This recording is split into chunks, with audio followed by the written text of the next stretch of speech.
Diyos ang minamahal ng mga anak niya.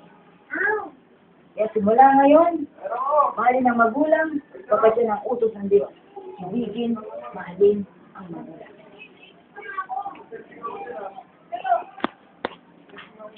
Doon sa may girlfriend, pagpapatuloy mo baba ang pagiging sa relasyon mo.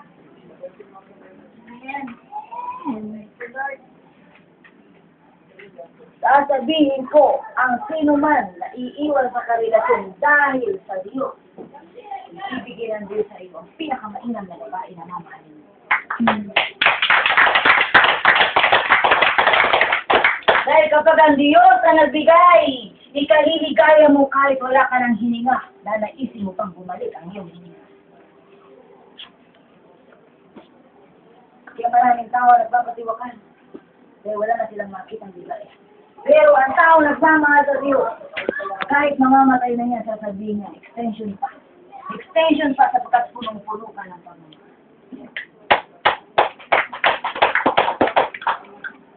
Sino pa? Mag-iiwan ng girlfriend. Burado ka na. Bakit mo iwan ang girlfriend mo? Hindi pa tamang panahon. Kung alam nyo lamang ng isang kagaya ng babae nito, ay napakahalaga at kayo magnanais na magnanais. Dahil kung walang isang babae na malakas, walang hilig na yun. Kaya meron sa inyo lalabas na kagaya ng babae. Sa inyo. Ha? Kayong makakalat. Kung ano laman ang puso niyo, yun ang lalabas sa pagkakala. Ito itatanungin ko. Magpapalit mo ba ang girlfriend mo?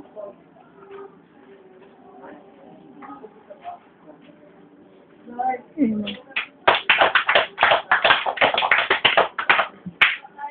ang gusto kong sagot na opo, ay makikita ko hanggang mamaya lang.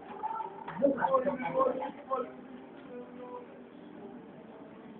Ganyan ako magmahal, kapag hindi ko na pinag-iisipan kapag ako ay nagbibigay, hindi ko. Wala kayong pag-iisipan. Pagkat ang babaeng ginamit ng banal na espiritu ay walang pinag-iisipan. Walang buhay na nasayang sa kanya.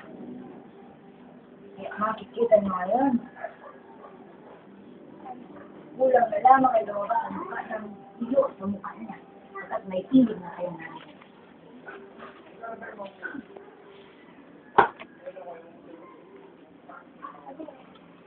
Sasabihin ko sa'yo, kapag hiniwan mo ang Diyos ng mga ngayon, hintayin mo 5 taon mula ngayon, ibibigay ko muli ang babae mo.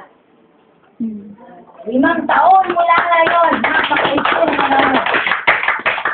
Para sa'yo na yun, 5 taon, bilangin mo, plus 5 years. Kahit bata ka, ako na ang bahala. At ako ang magtuturo kung ano ang gagawin niya. Hintayin mo lang yung 5 taon.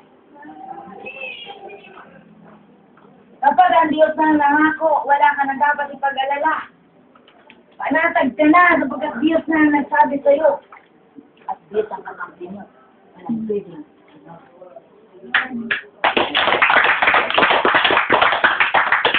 Bakit? Ganyan kayo pamahala ng Diyos. Alam ng Diyos na nasasaktan kayo kapag inalis yung minamahal niyo. Pero hindi nga para sa inyo yan, kaya inaalis ng Diyos yan. Mas masasaktan kayo kapag nanatili kayo dyan.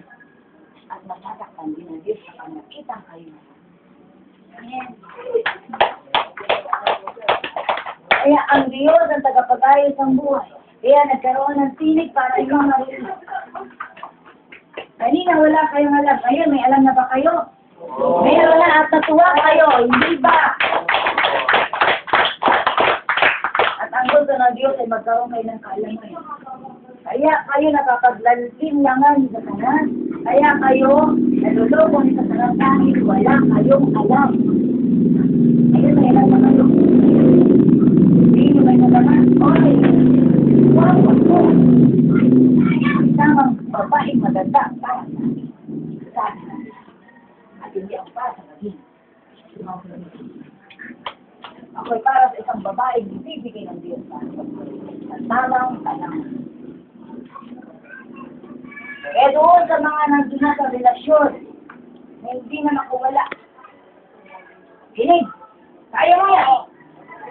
Kapag hindi kay ginalang ng lalaki, iwan mo ang lalaki, sabihin mo, mahal ako ng Diyos, hindi ako para sa'yo, hindi ako bagay sa'yo, hindi mo ako pinagalang, kaya hindi mo ako tunay na mahal. Palatandaan na true love yan. Iingatan ka ng lalaki. Kaya kung tatawid ka, aalalayan ka niya. Sinyalis yan. Pinapalag yan.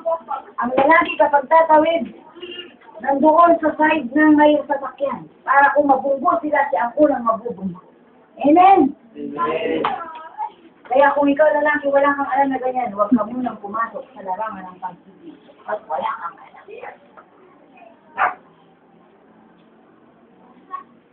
Pero kung ang lalaki ang unang-unang mawawalan sa iyo ng galang, huwag mo nang pag-isipan, huwag mo nang kausapin, iwan mo na.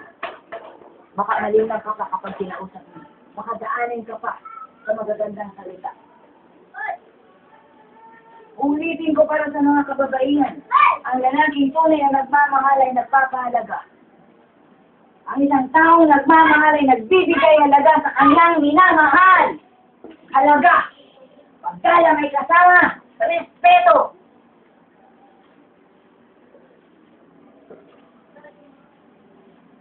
Ang mga katawan ninyo, bibigay nyo lamang kung may minamahal pag magbibigay na. Kapag nabindisyonan na kayong dalawa, naligat.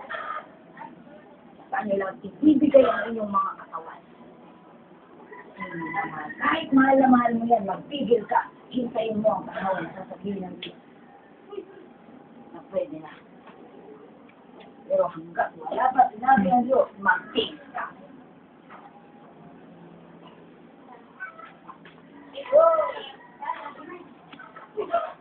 Ang mensahe para sa lahat, mga kababaihan, mga kadalagaan, mga kalalakihan, mga kabilataan, magtiis muna habang wala pa yung tamang panahon. Amen.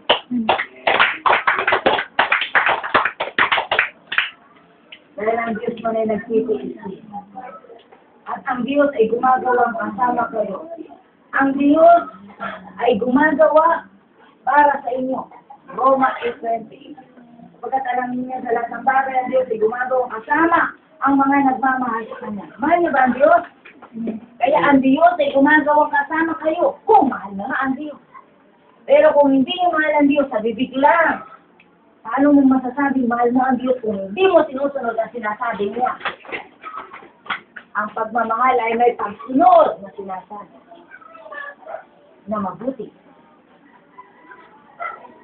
Ulitin ko, ang Diyos ay gumagawang kasama ang mga nagmamahal sa Kanya. Mahal niyo ba ang Diyos? Basta sabi niyo, mahal niyo ang Diyos kung sinusunod niyo ang Kanyang mabuti. Kaya huwag niyong gawin sinungaling ang Diyos. Ang nagsasabing minamahal niya ang Diyos at hindi sumusunod sa iniuutos ng Diyos ay ano? Sinungaling ang tao niya. Sapagkat ang tunay na nagmamahal ay sumusunod. Ha? Kaya kung hindi mo susundin ang Diyos, ginagawa mo ang ayaw ng Diyos, sino ngayon ang iya sinusunod? Pagkat ang gusto ni Satanas ay matakpan ng Diyos sa pamamagitan ng ginagawang hindi maganda ng tao. Oras na matakpan ng Diyos, papakwan ka. Masigit kang masasaktan kapag ang Diyos ay natakpan. Dahil wala kang pagkapalan tatanggapin niya. Gusto kong malaman, simula sa araw na ito, ay magiging maayos ang iyong tahanan. Kayo magdadala ng tinanggap niyo dito at ang tinanggap niyo dito ay pag-ibig. Dadalhin mo yan sa iyong mga tahanan.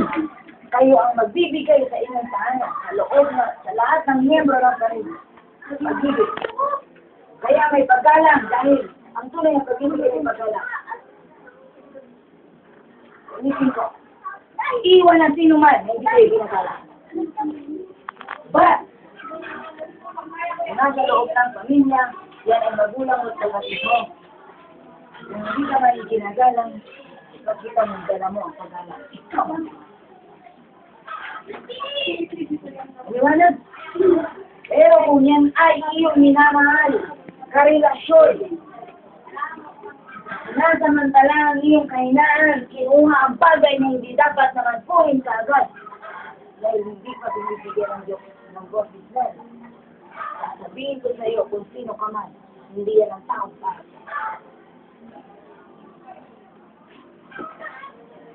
Sabihin ko rin sa inyo, pag-isip ko rin ninyo, pasukin ang relasyon na hindi pa